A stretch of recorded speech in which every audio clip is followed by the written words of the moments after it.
Good morning. আজকের ওয়েদারটা দেখছো কি সুন্দর, কিন্তু প্রচুর গরম।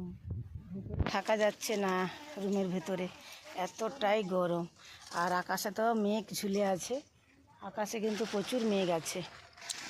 আটা মাখানো হয়ে গেছে, গুচি কাটা হয়ে গেছে। মা রান্না করছে।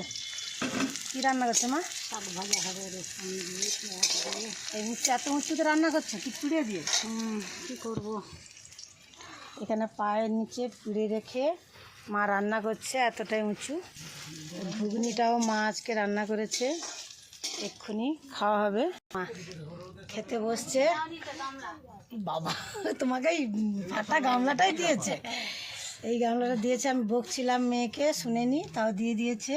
ঘুগনি, মুড়ি, চপ এনেছিল ছোট মেয়ে। এদিকে দেখো মুড়ি, পেঁয়াজ আর ঘুগনি। মুড়ি, ঘুগনি, পেঁয়াজ, গোটা পেঁয়াজ।